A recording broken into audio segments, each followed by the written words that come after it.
Okay, shall we start? I'll introduce myself to start off with. I'm just going to compare this first section. My name's Matt Hullis. I'm Head of Environment Strategy at Suffolk County Council.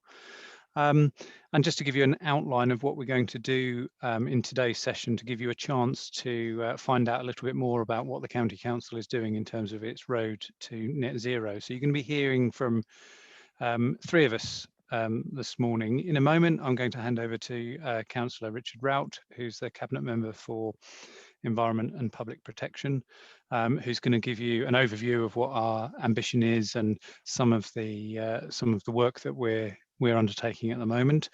And then I will take over a section and looking specifically at the work that we're looking to undertake to deal with the council's own emissions, so our own operations and services. And then we'll hand over to David Walton, who's the Programme Manager at the Suffolk Climate Change Partnership, who's going to give you some more detail about how we're collaborating with other local authorities and other public sector organisations, and how we're going to be trying to work together with people like you in businesses and communities to look at the whole of Suffolk's emissions and how we can collaborate to achieve our ambition of net zero there too. We're very happy to take questions. That's what this is about. So the plan is to talk for to give you some information and some background for half an hour to sort of 35 minutes.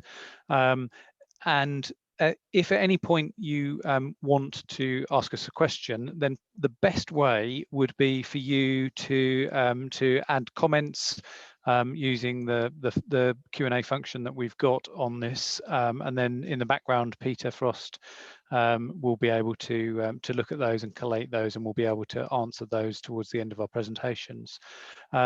If you really, if getting that information out into the comments box is challenging, and you really want to ask it in person, then that's fine. Just give Peter an indication using the comments box that that's what you'd like to do, and he's got he knows how to drive this thing, and he'll be able to make you appear on screen and ask that question direct. So we've got plenty of time for questions at the end. And before I hand over to Richard, just a very short advert that on Wednesday at 1 o'clock, we're running another session via the Carbon Charter website that you can book on sustainable housing. So if you didn't know about it, but would find that interesting too, please go to the Charter website and book onto that. Okay, so I'll hand over now to Richard to give us the overview. Good afternoon, and thank you so much for joining us today. I'm Richard Rout, the County Council's Cabinet Member for Environment and Public Protection. And this is a really broad role that covers a vast range of subjects, including, of course, the environment and climate change, but also archaeology, flooding, planning, our response to nationally significant infrastructure projects like Sizewell C or offshore wind farms, trading standards as well, emergency planning, and the fire and rescue service. The County Council has a long history of recognising the importance of managing our environment effectively and championing local action. Some 13 years ago, in 2007, we launched the Creating the Greenest County aspiration. Of course, I would make this point, but I believe we've been driving forward the environmental agenda here in Suffolk long before it became fashionable or perhaps politically expedient to do so. More recently, in March 2019, we were among the first councils to declare a climate emergency, and all the districts and boroughs in Suffolk followed suit, declaring or recognising the emergency in one form or another. And it's all well and good declaring an emergency, but we wanted real action to follow those words. We set up what we call a policy development panel to explore how we could reach net zero as an authority by 2030. This has since reported, and its recommendations impact on all areas of our service, from how we power our buildings through to how our staff travel and how and where we procure goods and services. In tandem with our own internal work, all of Suffolk's local authorities have been working collaboratively to develop a climate emergency plan to support our second aspiration, and that's of achieving net zero as a county by 2030. As I'm sure you understand, this is far more challenging than our internal aim and extends into spheres over which we have no control, only a degree of influence and leadership by example. As part of this work, we commissioned Ricardo Energy and Environment to produce a baseline for emissions across the county and indicative pathways for a carbon neutral Suffolk by 2030. Then just last month, Ricardo were asked to develop this work into a climate emergency plan in consultation with key stakeholders, and this important piece of work will be due in the spring of 2021. The joint action around climate change is being overseen by the Suffolk public sector leaders as part of our COVID-19 recovery work. So it's having a really high level political direction into the process. But as I've said, achieving a carbon neutral Suffolk by 2030 is extremely ambitious and will require a massive effort, not just on our part, but on the part of all stakeholders in Suffolk. Of course, you, our business community, will be a fundamental part of this. I just want to finish by giving some examples of what we've done internally and the schemes we've launched to support communities and businesses. Our internal efforts will doubtless sound familiar to many of you. Over 90 of our buildings, a large number of which are schools, are now fitted with solar PV panels. We're in the final steps of switching to 100% LED street lighting, which has produced over 80% saving in energy and reduced our maintenance spend. We've also started to switch to an EV fleet, starting with the pool vehicles, then moving through the floods and highways technicians, with waste and public transport to follow. As you'll all know, currently the larger the vehicle, the more challenging this is, but battery capacity and technology is improving rapidly. In terms of the support we offer to others, both in communities and business, we've just expanded our plug-in Suffolk EV charging offer, and we're now issuing community groups and not-for-profits up to 100% funding for EV charging point installation. If you're not familiar with Plug-in Suffolk, it's well worth a look and was the UK's first truly open EV charging network, working with a debit card or any number of other networks. And as an EV driver, this is something I was passionate about. Like many, I was tired of being weighed down by countless RFID cards and trying to guess which network I'd find on arrival. The comms team may give me a slap on the wrist for announcing this one early, but on Wednesday, we'll be announcing funding for the planting and management of 100,000 trees across Suffolk, including what we're calling healing woodlands, places where our communities can come together and heal following the pandemic. We've also run several rounds of Suffolk Solar Together, which give consumers access to large group discounts on PV panel installations. But perhaps more relevant to all of you, of course, are B Anglia and the Carbon Charter, with which you'll be very familiar. B Anglia has now awarded over 1.3 million in grants to small and medium-sized enterprises looking to reduce their carbon footprints. While, of course, the Carbon Charter provides valuable networking opportunities and recognition. Finally, before I hand over, I just wanted to say thank you. We're incredibly fortunate here in Suffolk to have a business community who continue to lead on environmental innovation and take their responsibility to drive down carbon emissions so seriously. In some respects, particularly in areas like energy efficiency, there is a good deal that local authorities can learn from local business. For me, this is very much a two-way conversation. And while we have a leadership role, so much of the real innovation happens at your hands. So thank you very much.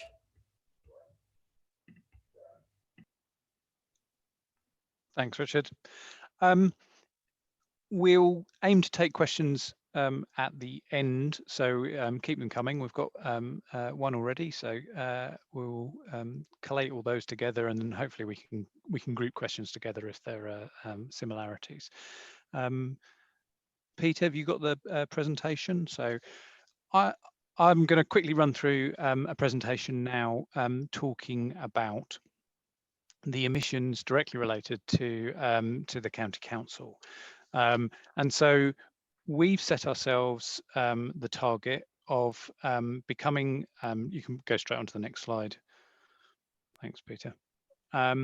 Set ourselves the ambition of achieving net zero emissions for the authority by 2030. And we see that as having certainly reputational risks. We've promised to do it, so obviously there's a reputational advantage to actually delivering it. But also there's financial benefits. It will require investment, and that's a key element of what we're looking at now, about where we can invest now and how we can make that stack up. But in the long term, we see that as having financial benefits to the authority, being able to provide our services in not only a clean way, but a cost-effective way. And then we'll also this work with other organisations and communities, and David's going to go into in a lot more detail about our approach to that. And I think I've highlighted the sort of principles under which we're working and how we're going to deliver this programme of investment. But that first one in bold is key, and it's something that we're talking a lot about in the organisation.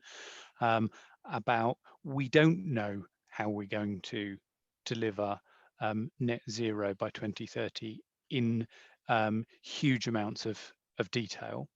So I can't tell you at what date it's going to be achieved. I can't tell you how much it's going to cost. But what we do know is that we need to start making decisions and taking action now. And we need to start doing that in a way that takes into account this very important priority.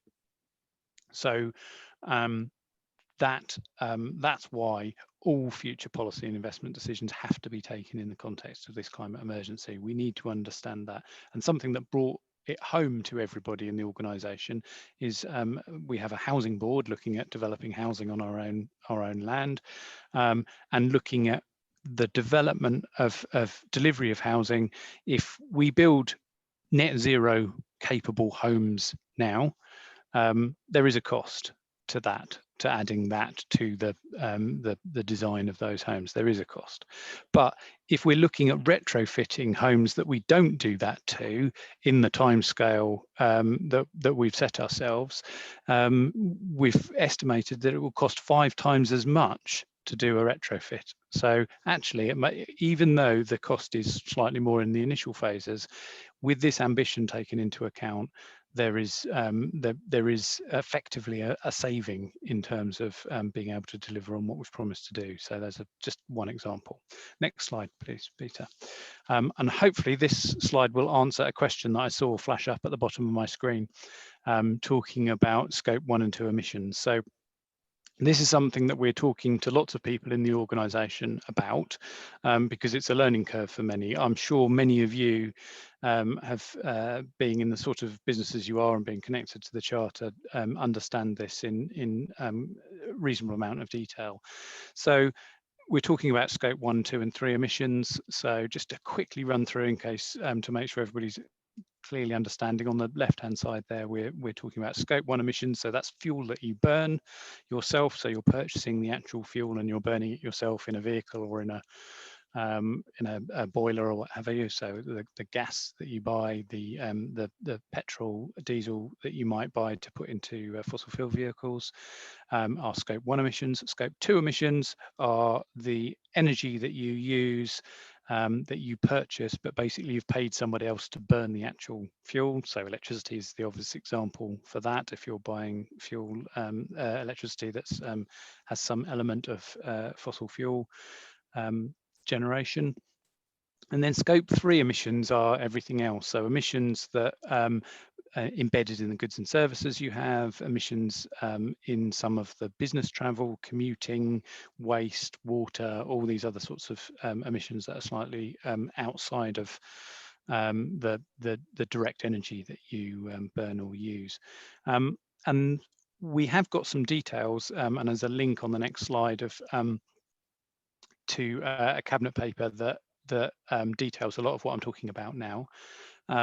But at the back of that cabinet paper, there is some more detail about which emissions we are looking to include in the way that we're going to measure our carbon neutrality. And what we accept is that this will change over time, and what we're looking to do is to include all our Scope 1 and 2 emissions. They're reasonably easy and to record, and you know, we've got good good information and good systems in place to record what those are. Scope 3 emissions are problematic. Some we know and we've got quite good information about, so business travel, for example, and to some extent employee commuting. We've been doing travel surveys for a good number of years, so we understand where people live and how they move to and from to work. So where we've got good information, we would look to include those scope 3 emissions in our footprint, but we're not going to be including scope 3 emissions where we haven't got good information and effectively we're guessing. But we are intending to collect better information about those scope 3 emissions and include those in our footprint as we move through the process of becoming better at managing our emissions. So scope 1 and 2 initially, scope 3 where we can, and we will include scope 3 emissions as we get better. And there are systems, some national, some local, for including those emissions. Next slide, Peter. So what I'm going to do now is just quickly run through some of the headline projects and areas of interest that we are developing these programs in across the council. So as I say, there's a cabinet paper with a lot more detail, and there's a link there, and we'll obviously share this information out to you afterwards, so you can just easily click on the link and dive into some more detail. But basically what the cabinet paper did was detail those areas of work that we know that we need to take action in now, and require various bits of the organisation to develop programs of work to achieve the ambition that we've got in terms of net zero. So buildings, utilities. There's again in the cabinet paper, there's a draft energy efficiency strategy for the organisation there that's got the sort of bare bones of the work that we need to do. One of the things that we're looking to do at the earliest opportunity is to switch to 100% renewable electricity. We currently buy a low carbon tariff, which is effectively nuclear, but we're looking to move away from that and over to renewables at the earliest opportunity, and a reasonably simple way of then looking at a reduction in our emissions.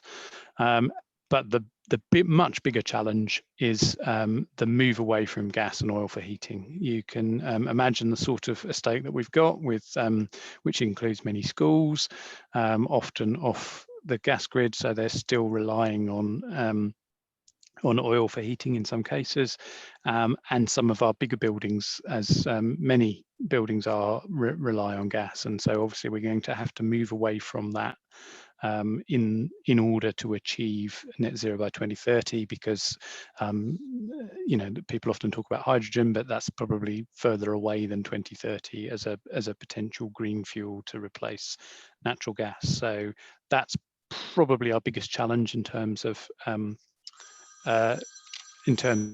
sorry, it's my phone, I'll switch that onto silent.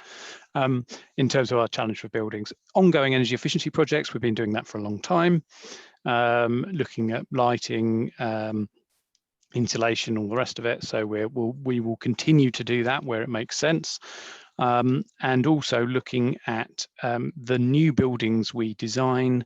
So schools in particular are something that we're involved in building, and making sure that those are designed to achieve net zero by 2030. And it's helpful. There's a new national grant scheme for public buildings that we're looking at, trying to get money to do all of these things. So there's a pot of central government money that we can draw down from to help us achieve some of this stuff.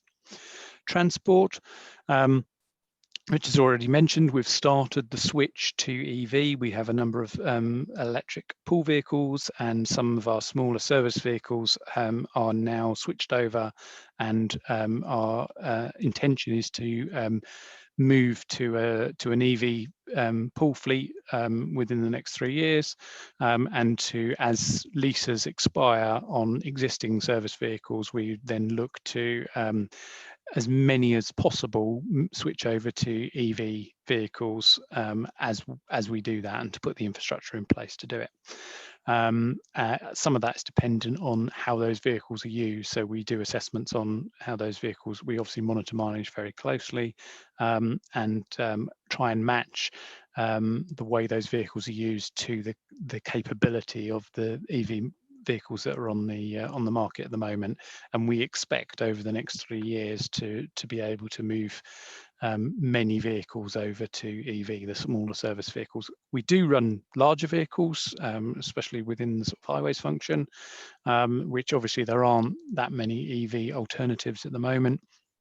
But as we can, we will look to pilot new vehicles that come onto the market. And one example of that is our public transport colleagues are looking to pilot some small minibuses that are full electric, to see how to learn how we can make use of that technology, and are ready to switch as soon as possible.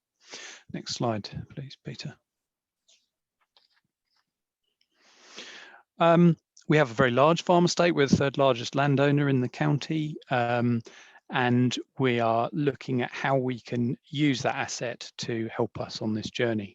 And we've got an ongoing project at the moment, identifying areas to utilise for solar generation. Hopefully linking to local demand. So where we've got land next to people who need the electricity, we would look to build the capacity to supply them with that electricity without using the grid, which would help us get the best cost benefit and least risk in terms of moving those projects forward. So we've got an ongoing piece of work to do that, but also to look at, obviously, if we're looking at carbon, net zero carbon, we accept that there will always be some carbon within what we do as an organisation, and we need some way to offset that. And so we're looking at our own estate as a potential source to store that carbon, in tree planting, in different ways of managing the estate that we use. A lot of it's farmed for arable agriculture.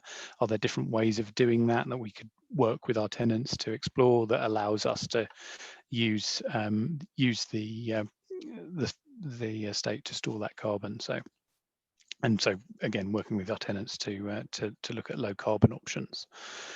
Procurement, we obviously spend an awful lot of money in the local economy, and we're working on a sort of 3-stage process here to training our procurement advisors, the people in our procurement teams who are enthusiastically taking this on. How can they help to help us identify lower carbon suppliers, but also training the suppliers and offering support for them to help them understand exactly what it is we may be requiring in the future. We see this as a rapidly changing area, where the requirement for the demand for low carbon goods is going to go up, and also how we identify which ones actually are low carbon.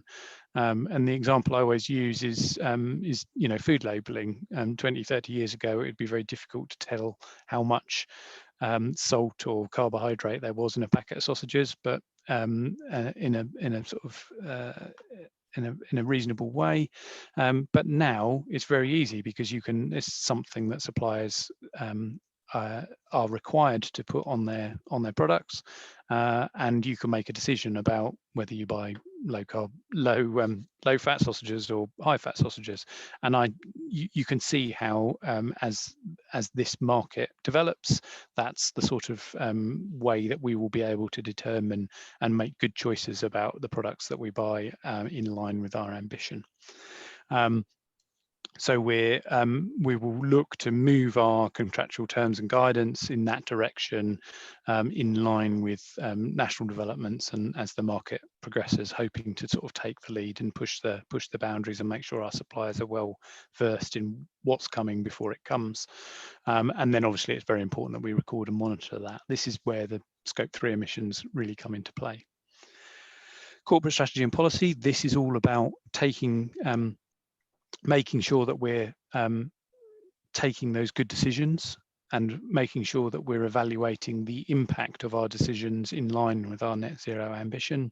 So we're looking at how we incorporate an easy sort of ready rec nut into every decision that we've got that we take going forward, and how so everybody who's taking that decision, just like they do with finance or health and safety,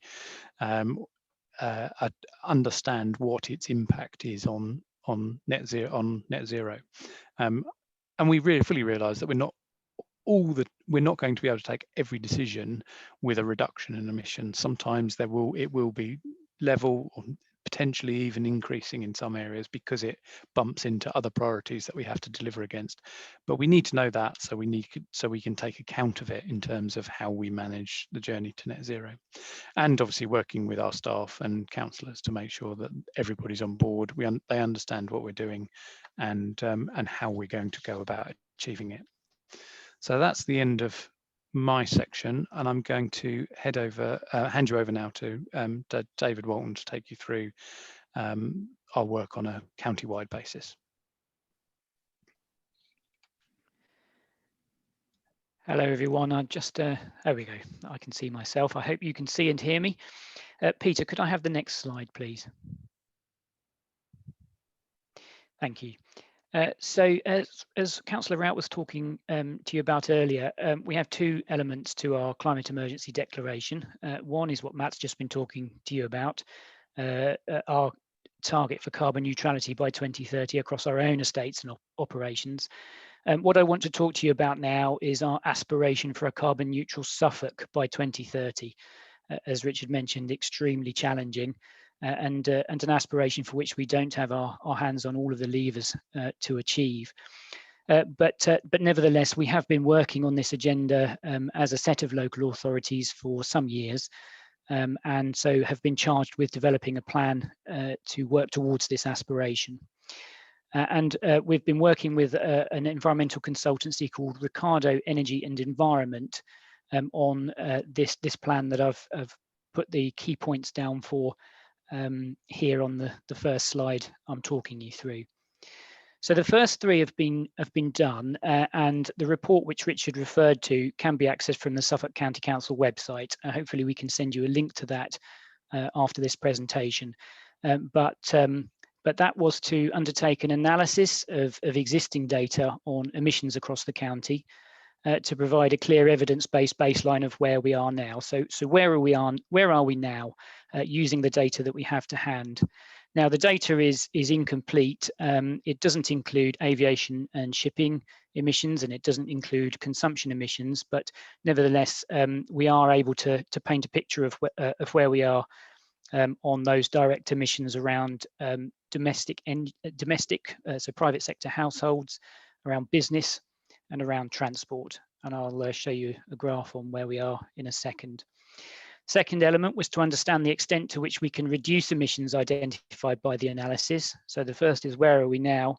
And secondly, how do we get to net zero by 2030? What are the pathways for that across the key sectors? What does that actually look like, having committed to that action? And then to present opportunities for action across those key sectors in order to help us achieve that. So where are we now? What does it look like to get to net zero, and what actions need to be taken to facilitate that? The next phase, which we're engaged in now, is to engage widely with key stakeholders across the county. And I'd like to specifically talk to you about that in particular as a network of members. To co-design and launch a delivery plan, which we'll be doing in the spring, and then of course to get on and start delivering it in partnership with those key stakeholders. Next slide, please, Peter. So just a quick overview of where we are. These are the emissions, the absolute emissions in Suffolk between 2005 and 2018. The latest year for which we have data. These data are supplied by the Department for Business, Energy and Industrial Strategy. The blue line are the industry and commercial emissions. Red is the domestic, so from private sector households, and green is transport. As you can see, we're reducing, or emissions are reducing across the industry and commercial and domestic sector. And this is largely down to grid decarbonisation. So as the supply of electricity to the grid decarbonises, all those offshore wind farms, etc., so emissions are tracking down. This is largely the driver for that trend. And transport, however, transport emissions are not declining. So between 2005 and 2018, save for a kind of a wallow in the very slight wallow in the middle that you can see there following the economic situation in 2008, they're broadly where they are now. They're now broadly where they were in 2005, and reducing transport emissions is a particular challenge in a rural area where we have such high car dependency. So there's a nut to crack. And you can see from the industrial and commercial and domestic trend that it's declining, and extrapolating out to a point in the future, one would hope that rate of decline or that declining picture continues, but the current rate would see us achieving net zero by 2050 in the county. And of course, remember that we've set an aspiration to be net zero in Suffolk by 2030. We are not on track for that currently. So that's what the data tells us. Next slide, please, Peter. So what are our priorities if we wish to get to net zero by 2030? Here you'll see a slide which sets that out as clearly as I can. What you'll note is that it's not a surprise. None of this is a surprise. We know what we need to do. We have the technology to do it. We're just not doing it anywhere near fast enough. That's the key message. So we need to improve the thermal efficiency of the building stock and also decarbonise the supply of heat to it. We need to encourage greater take-up of public transport and active travel, and we need to massively roll out zero emissions vehicles in order to tackle the transport emissions. And we should also consider in Suffolk increasing the uptake of local distributed renewables, so solar PV, etc., as a way of reducing reliance on that national level grid decarbonisation, and also work with businesses like yourselves on how we decarbonise that sector. Next slide, please, Peter. So I'm just going to run through, I'll try and keep this brief, the key messages from each of those three sectors: buildings, transport and power. As I said, many more homes are going to need to be more thermally efficient, and all homes will need to switch to some form of low carbon heating by 2030. That's a massive task, isn't it? Think about that. As other low carbon heating options such as district heating have relatively less potential in Suffolk, we're more spread out. We don't have large, many large urban conurbations, and other options such as hydrogen are unlikely to be scaled up by 2030. We know hydrogen is coming and is being talked about in terms of powering the gas grid, but by 2030, probably not in sufficient scale to achieve what we need here. Then it's clear that we're going to need huge numbers of heat pumps. And there's a figure being put to it there, if we're going to achieve zero carbon by 2030 from the delivery of heat. Heat's a massive challenge. There's going to need to be a big push in initial years on building energy efficiency retrofit in order to both to reduce emissions in the short term, but also to prepare buildings for heat pumps. Not all buildings are ready to take a heat pump, and there will be some preparatory work to do there in order to make homes efficient enough to take them. But we should be encouraging heat pump installations now where those are feasible, for example, on our own estate, as Matt was talking to you about earlier, on new builds, and with able to pay householders, finding ways of helping able to pay householders to access the support they need and to upskill providers in order to help that happen. And as I say, upskilling our installers and providing enough skilled labour to meet this increasing demand is going to be really important. We have some brilliant installers across the county, but this rate at which we need to install heat pumps is massively challenging with respect to that existing base. So we're going to need some form of large-scale scheme for incentivising greater heat pump uptake. in order to reach these numbers in later years. So that's what we would need to do to achieve zero carbon by 2030 from buildings. Next slide, please, Peter. Transport. Most vehicles on the road are going to need to be zero emission, as I said earlier, by 2030. And we're going to need to encourage modal shift to public transport and active travel. But of course, our rurality does present major challenges for this. Modelling some reduction in car miles and freight miles from this modal shift has suggested we could reduce vehicle numbers to around just under 400,000 by 2030. This is just modelling, top level modelling, but of course all of those vehicles would need to be zero emission. We're nowhere near that now, are we? This is a big challenge, and greater numbers of zero emission vehicle uptake are going to be needed in later years in order to facilitate this. So we might need to consider scrappage incentives to take vehicles off the road, and also helping the installation of charging points for electric vehicles. So remember, these are the sorts of opportunities for action that we would need to consider in order to achieve this target. This is a report which is telling us what would need to happen.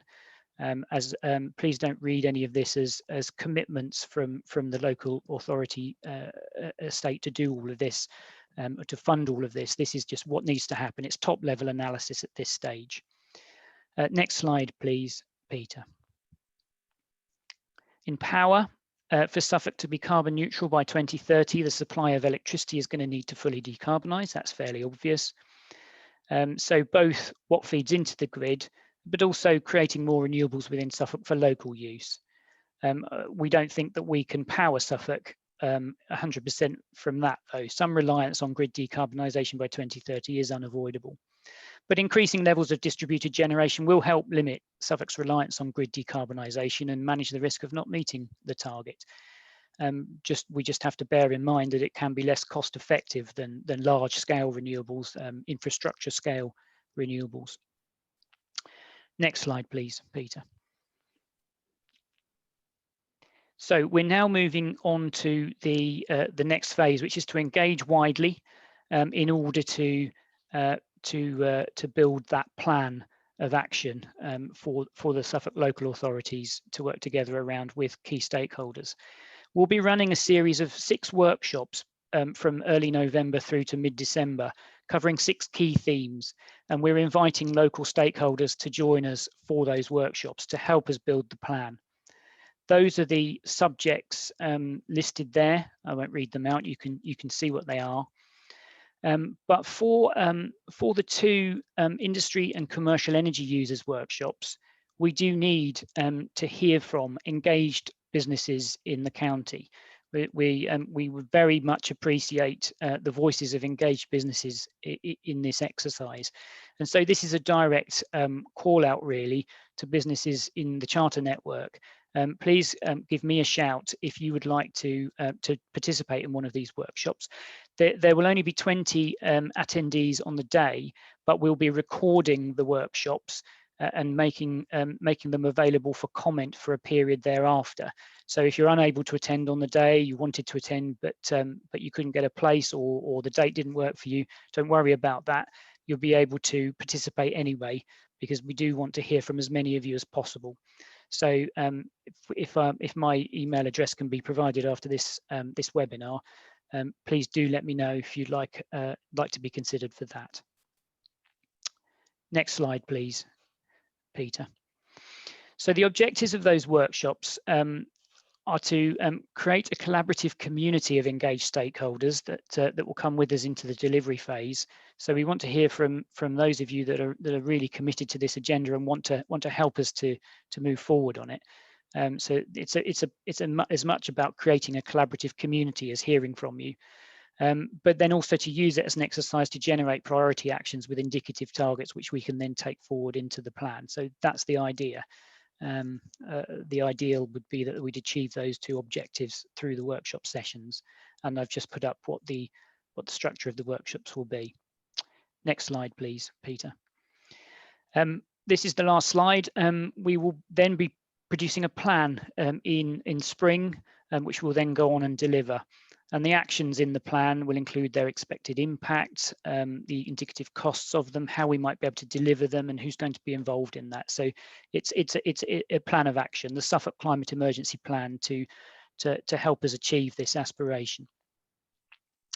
Thank you.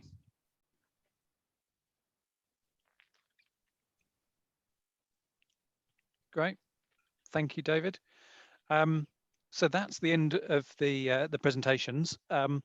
We've got plenty of time now to run through some of your questions, and I'll try and do this as best I can. So I'll take them from the top. I've got a couple in the chat that came in sort of quite early on. So this is from Charles, and he's talking about a meeting that took place this morning with Tom Hunt, the MP for Ipswich, about he was seeking views on electric scooters. And Charles asks, what is our view about electric scooters as an option for helping us tackle transport emissions? So obviously, at the moment, I'm not sure if everybody's aware, but they're actually illegal to ride.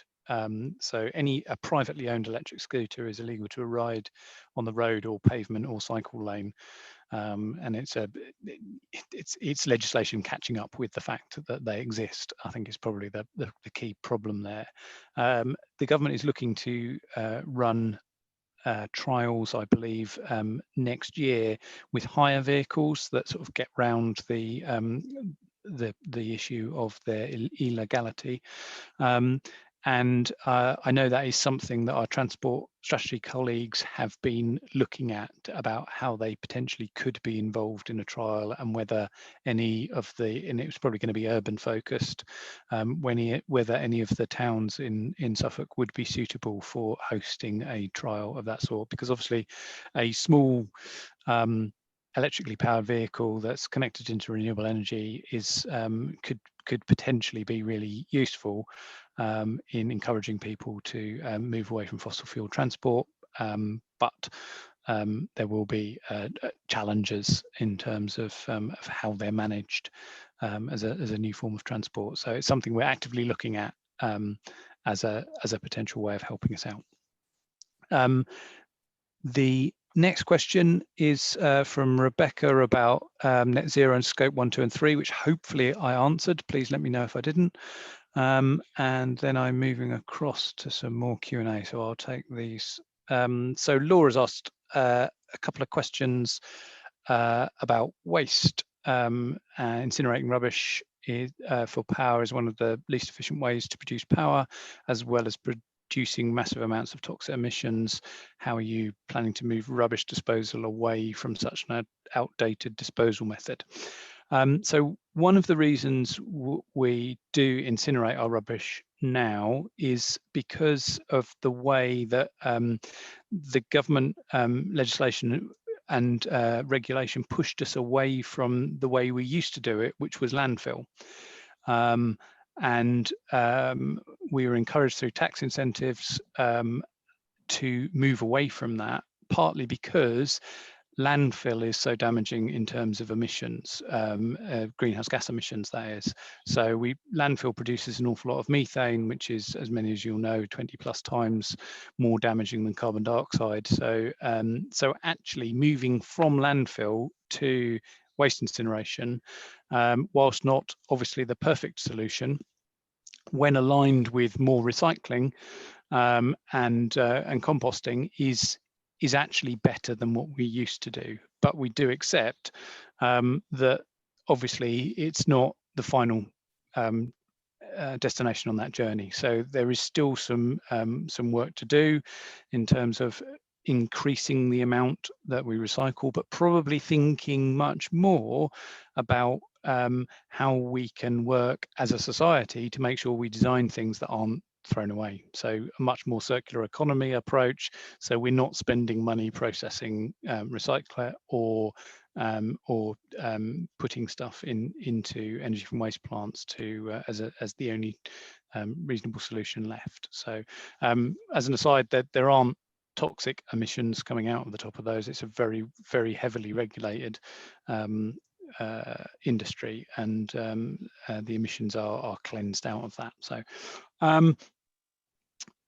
how will we ensure that all new building, there's a lot of it going on, doesn't contribute to our own emissions as a county? That's a challenge. So the regulations around how efficient buildings have to be are effectively determined nationally, with some local control through the planning authorities. Suffolk County Council isn't a planning authority, but except for very small circumstances. But so it's the district councils that are planning authorities that can set to some degree their own policy in terms of emissions to do with local buildings. So that's something to do.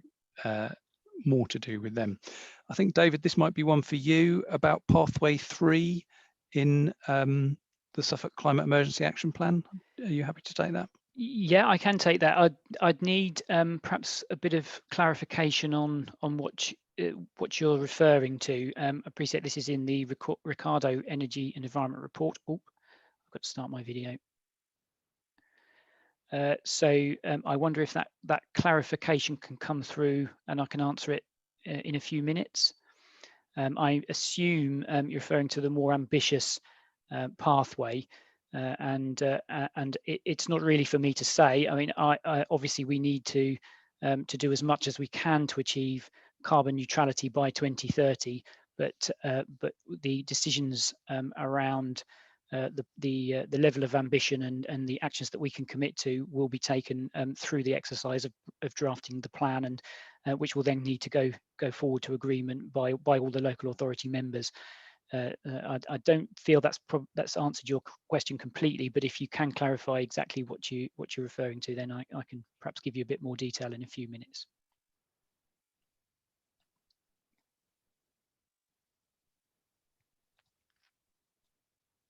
Sorry, I have to unmute. I'll keep going. Next question coming up from Laura around the challenges of providing a public transport system. She describes it as appalling in the county, and that EV infrastructure is obviously not the only solution. Because it is expensive to purchase an EV vehicle, and she sees public transport as a way of a key way of solving this problem. So it has been a challenge for a long time in terms of what the authority is trying to do, and we have been given funding by government to encourage more active travel in our towns, which is a crucial element of moving people away from single-use vehicles. But I think it's going to be an ongoing challenge in a rural county to be able to continue to deliver this. The further details on County Farms actions available. So there is a slightly more detail in the Cabinet report if you want to refer to that, but please feel free to contact me afterwards. I'm more than happy to talk through what we're doing. A question from David about switch from gas or oil boiler to heat pump. It is an expensive option still. He's estimating still twice as expensive. And so, yes, I think the switch away from oil and gas is going to require significant incentives from government. They've put in place at the moment the Greener Homes Grant Scheme, which is available for projects up until March. There is a local authority element in addition to that, which Suffolk has recently got some funding for a small number of homes to support beyond that March deadline. And we have another opportunity to work collaboratively with our district colleagues to put in another funding bid to get some more funding. So we're hopeful that we will continue to be able to support this switch, but at the scale that's required, yes, it will require central government support, subsidy to probably achieve that. And you would hope that we could something like the solar PV revolution could happen around electrifying the heating systems as well, making opportunities available by the scale of delivery and that being one way of reducing costs. So we'd be look to support that. Another question from David: why are we not switching 100% renewable electricity now? So previous purchases, and so we buy electricity in slightly different ways, but the main way is on a sort of a 3-year procurement program, and the previous decision was made prior to the declaration of the climate emergency and was taken purely on cost. It is a lower carbon option, but not 100% renewable, and at the next opportunity that's most cost effective, so we don't want to come out of an existing contract, but when we go out for reprocurement, we'll be looking to 100% renewable at that point. Question from PJ: in view of increasing transport emissions, could you use a government grant to significantly subsidise public transport? So this is a public transport challenge again, I think. It is going to be an ongoing challenge, and you've got some interesting ideas there, which I'm sure we can feed back to our transport colleagues.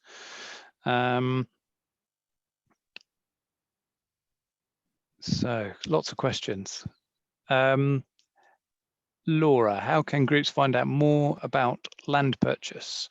My group would very much like to rewild some land if we can get hold of any. I haven't got any. I'm not sure if you're talking about land purchase of county land or not, but maybe again, give me a call and we'll or contact me via email, matt.hullis@suffolk.com, suffolk.gov.uk, and I'll get back to you and maybe we can clarify things. West Berkshire has raised £1 million through a community municipal bond to fund some of their climate emergency projects. Do you have plans to do something similar? David, I don't know if you want to talk. You've done a lot of investigation into this.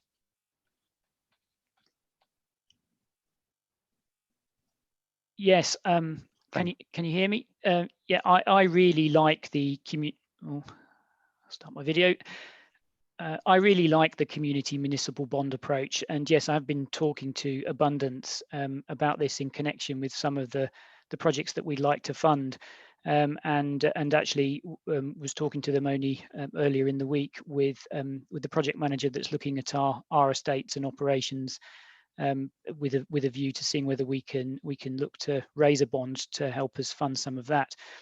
And some of the ambitions that we have to invest in PV across the county could be funded in this way too. And I think the approach is really interesting in terms of raising awareness of what we're looking to do and to getting buy-in from local communities around specific projects. So I really welcome it, and I'd very much like to see the county council doing something similar, and I've talked to what we call our capital strategy group, made up of senior managers, including legal and financial officers, and the concept is certainly of interest and a possible route to finance, and a way that we can encourage engagement at the same time from the community. So yeah, absolutely, I think they're a really good idea. Sorry, I realise now that the clarification on the question that was asked about pathways was in the question itself. So apologies for that. I was caught slightly flat-footed. So this is referring to transport emission reduction pathways. So it's a question specifically around transport, and pathway 3 is the more ambitious pathway. Charles has listed pathways 1, 2, and 3, or pathways 1 and 2 in his follow-up. Pathway 3 has serious levels of modal shift, but a more ambitious level of electrification. So 100% zero emission vehicles by 2030. And yes, I think the report from Ricardo set out that we would need to do that in order to achieve net zero by 2030. And so we have to consider how we might achieve it. It is, though, of course, incredibly challenging, given the current levels of electric vehicle take-up and other zero-emission vehicle take-up. Clearly, we're talking primarily about EV at this point. It's extremely ambitious, but that if we're to achieve it, that's what we need to get to. So the plan is going to be about how we can achieve that, how we can best achieve that, given the levers that we have. So what will our contribution be towards achieving this? Thank you. Thanks, David.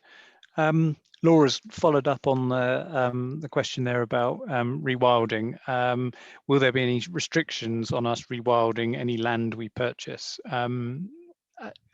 Not from the county council, but obviously there are lots of regulations around what you do on land, so to do with injurious weeds and all the rest of it. But having just read the rewilding book about the Knepp estate down in Sussex, then I wish you all the luck, because it seems like an amazing thing to be able to do on any piece of land. So that I'm sure there'll be a way around it.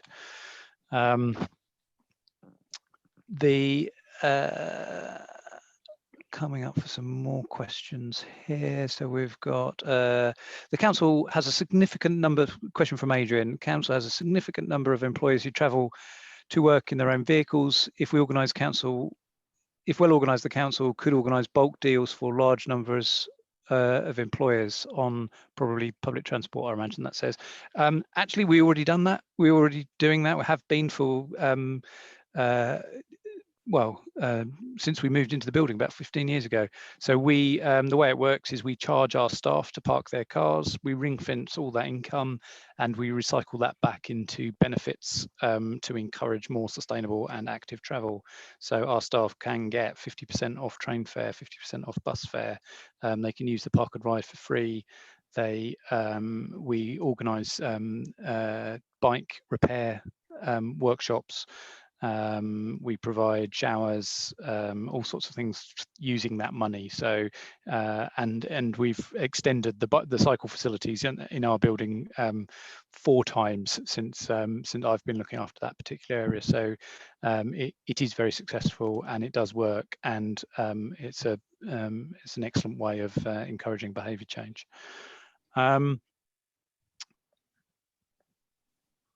Zero carbon can't be achieved while rubbish is being incinerated, I think is, you're probably correct, unless you're storing a lot of carbon somewhere.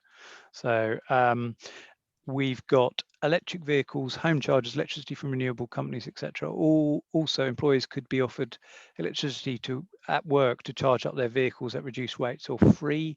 It's almost like you're teeing me up here, Adrian. Yes, we already do that.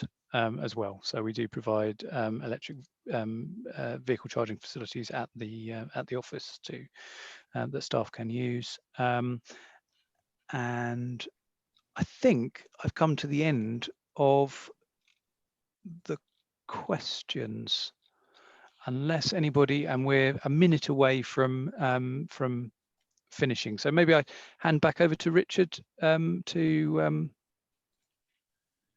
finish. Oh, battery storage. Apologies, Adrian, you asked a question about battery storage. Hasn't been mentioned, although we have installed battery storage, a large battery storage facility. I can't remember exactly the size, apologies.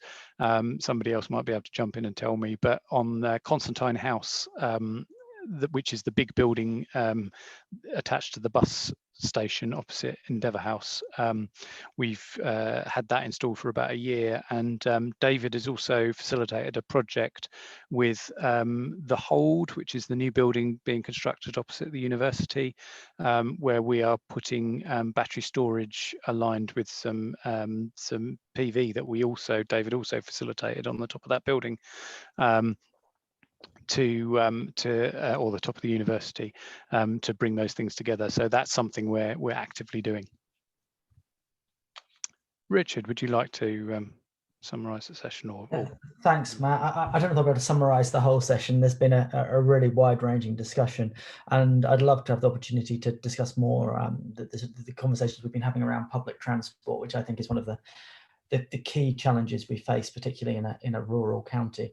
I think historically we got to a point where we were subsidising some largely empty diesel buses driving around the countryside, which of course isn't the best position to be in. And then there are levers around car parking that I know, certainly where I am in Bury St Edmunds, businesses can be reluctant for the local authorities to pull. So certainly where I am, it can be at times cheaper to park in the town centre than it is to get a return bus ticket. But there are trials we're doing around electric buses. There's one coming up in the east of the county, and there'll be more of a taxi bus, so smaller 100% electric vehicles. But it really just leaves me to say thank you very much for attending today. It's been incredibly valuable for me, and I'm sure for our officers. And if you've got any follow-up questions, you will all have Peter's and I think certainly Peter and Ned's details. So do get in contact. Thank you very much indeed.